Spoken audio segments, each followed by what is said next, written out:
monde, c'est Ethan1975. Aujourd'hui on se retrouve pour une nouvelle petite vidéo, un nouveau tutoriel sur PC. Et aujourd'hui nous allons parler un petit peu audio. Et nous allons ensemble apprendre à retirer le bruit de fond d'un audio. Et aussi à l'améliorer un petit peu.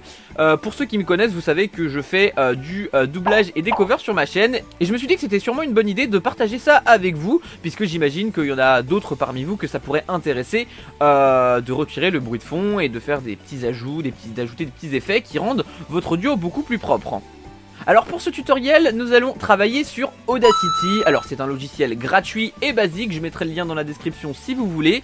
Mais pour autant, c'est quand même un logiciel qui est assez facile à prendre en main, qui parle à tout le monde, et c'est pour ça qu'on va bosser dessus aujourd'hui. Voilà, je sais qu'il existe des logiciels plus performants, mais Audacity ça reste quand même la base. J'ai donc ouvert Audacity que voici, et pour commencer ce tutoriel, ce qu'on va tout simplement faire, c'est faire un enregistrement de test. Je vais enregistrer ma voix, et on va voir les effets qu'on peut ajouter dessus par la suite. Alors, je vais rapprocher un tout petit peu mon micro. Et bonjour, bonsoir, ceci est un enregistrement de test pour la vidéo tuto comment retirer du bruit de fond. Voilà. Parfait. Donc là, comme vous pouvez le voir, donc tout est nickel, mon enregistrement a été pris et on va réécouter ça vite fait. Bonjour, bonsoir, ceci est un enregistrement de test pour la vidéo tuto comment retirer du bruit de fond. Voilà. Et comme vous pouvez vous en rendre compte, là, si je prends un morceau où je parle pas, vous voyez que sur le petit indicateur qu'il y a en haut, eh ben, il y a encore du bruit. Eh oui, et c'est ça qu'on va retirer, nous, évidemment. Et pour ce faire, ça va être très simple. Audacity nous offre l'outil le plus facile à utiliser pour retirer le bruit de fond.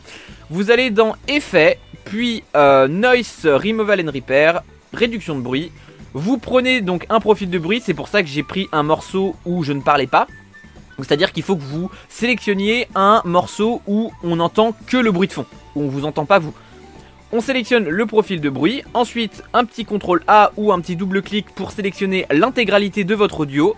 On retourne dans le même endroit, réduction de bruit, et il suffit juste de faire valider. Alors ça, les petits réglages, ils vont normalement être différents de ce que vous voyez là sur mon écran. Parce que moi j'ai fait des petites modifications pour mes projets et tout, etc. Mais le plus basique, on va dire, si vous avez un bon micro, je vous conseille de mettre ce que j'ai mis là, donc 10.6.0.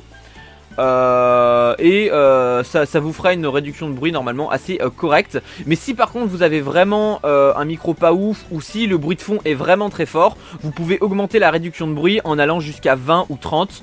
Bon, je sais que dans certains cas j'ai été jusqu'au maximum qui est 48, mais... Voilà, c'est essayez quand même de faire en sorte que votre audio de base soit le plus propre possible. Vraiment, faites en sorte que le bruit de fond soit vraiment un truc que vous ne pouvez pas changer. Je sais pas, par exemple, le bruit d'un ventilo, d'un appareil, d'un frigo, je sais pas, n'importe quoi. Mais un truc que vous ne pouvez pas enlever, que vous êtes obligé de laisser dans votre audio. Voilà. Donc une fois que ça c'est fait, on va faire valider. Hop. Et si on réécoute, notamment le passage là du coup, fond. Voilà, vous constatez que maintenant, il n'y a plus rien. Là-dessus. Donc à partir de maintenant, voilà, on a exécuté la première étape, ce qui fait que là, mon audio n'a plus aucun bruit de fond. On n'entend que ma voix, on va l'écouter pour être sûr. Bonjour, bonsoir, ceci est un enregistrement de test pour la vidéo tuto comment retirer du bruit de fond. Voilà. Et maintenant on va passer à la deuxième partie de ce tutoriel, voilà, qui va être un peu plus optionnel, hein. Si vous étiez là uniquement pour savoir comment retirer du bruit de fond, bah voilà, je viens de vous le montrer. Et la partie suivante, ça va être surtout pour ceux qui vont se diriger vers le doublage, les covers, tout ça. Si vous faites voilà, de la musique, ce genre de truc, il est préférable d'avoir ces petits effets là. En dehors donc de la réduction de bruit, vous pouvez ajouter, notamment pour le chant, des effets de reverb. Genre je vais vous montrer ça rapidement, mais par exemple là je peux rajouter un effet de réverbération. On va prendre un effet assez classique. Voilà, je vais prendre l'effet voix 1 qu'on va appliquer, et ça va donner ça. Bonjour, bonsoir, ceci est un enregistrement de test pour la vidéo tuto comment retirer du bruit de fond. Voilà. Voilà, vous pouvez le constater, ça a ajouté un joli petit effet de reverb, ce qui peut être très sympa, notamment pour le chant. Alors, bon, malheureusement, je vous ferai pas une petite démo parce que là, je suis pas trop dans le mood de chanter. Mais je pense que vous avez compris l'idée. Et évidemment, il n'y a pas que ça. Genre, je vais vous brosser le tableau rapidement, évidemment, puisque ce tuto, malgré tout, va être très court. Et on n'est pas là pour extrapoler 20 millions d'années sur les effets dispo sur Audacity. Mais vous pouvez aussi rajouter de l'écho. Vous pouvez aussi rajouter quelques effets. Genre, je sais que moi, j'ai très souvent l'habitude ici de changer la hauteur ou de rajouter un effet de Paul Stretch qui est très sympa à écouter. Je peux vous mettre un petit effet. Si vous cherchez à faire des trucs un peu fantomatiques, ça peut être pas mal, mais pas que. Vous pouvez aussi vous en servir dans d'autres domaines. On va faire un petit truc comme ça. Et ça donne ça par exemple. Bonjour, bonsoir, ceci est un enregistrement de test pour la vidéo tuto comment retirer du bruit de fond. Voilà. Donc évidemment paramètres à régler pour que ce soit audible et pour que voilà ça colle avec ce que vous cherchiez. Mais cet effet peut être vachement pratique, voilà, genre je vous lâche 2-3 petits tips sur Audacity puisque moi-même j'ai eu l'occasion de l'utiliser très souvent et il y a 2-3 trucs qui n'étaient pas forcément évidents au premier abord et que je me permets de vous glisser ici.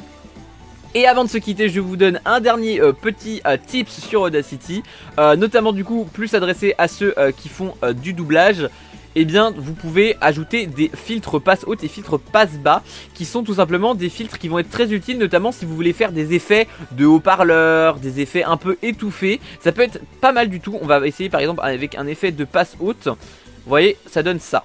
Bonjour, bonsoir, ceci est un enregistrement de test pour la vidéo tuto comment retirer du bruit de fond. Et passe bas c'est l'inverse, c'est-à-dire que ça va être vachement plus étouffé. Hop, on va essayer ça. Bonjour, bonsoir, ceci est un enregistrement de test pour la vidéo tuto comment retirer du bruit de fond. Voilà. Donc ça peut être très sympathique si vous voulez ajouter des petits effets de doublage. Je vous glisse ces petites infos là comme ça, vous en faites ce que vous voulez évidemment. Hein, c'est surtout que à titre personnel, moi j'ajoute des effets quand je suis au montage. Mais je sais que tout le monde ne fait pas comme ça, alors je préfère vous donner ces petits tips voilà, qui peuvent vous permettre d'améliorer votre audio et de faire en sorte qu'il soit le plus propre possible. Et je tiens à préciser quand même que ça ne s'adresse pas que aux personnes qui font des covers et des doublages, puisque même si vous faites des vidéos ou quoi que ce soit d'autre, et bah c'est quand même plus appréciable d'avoir un audio qui est propre évidemment. Et du coup voilà, on va s'arrêter là en tout cas pour l'utilisation d'Audacity. Et c'est déjà la fin de ce petit tutoriel, j'espère qu'il vous aura été utile et qu'il vous aura plu. N'hésitez surtout pas à liker si vous avez aimé et l'espace commentaire est évidemment à votre disposition si jamais vous avez des questions. Parce que j'ai pas évidemment tout développé au sujet d'Audacity et même au sujet d'éventuels autres logiciels qui peuvent être utiles dans la modification du son. Donc si vous avez des questions, n'hésitez surtout pas à me les poser dans l'espace commentaire, j'essaierai de faire tout mon possible pour y répondre, en tout cas si ça concerne Audacity, je devrais pas trop avoir de problème. Et bien entendu, n'hésitez surtout pas à follow si ce n'est pas déjà fait. Et du coup, moi je vous dis au prochain tutoriel, n'hésitez pas à aller voir ce que je fais en doublage sur la chaîne, ça peut toujours être sympa. D'ici là, portez-vous bien, ciao.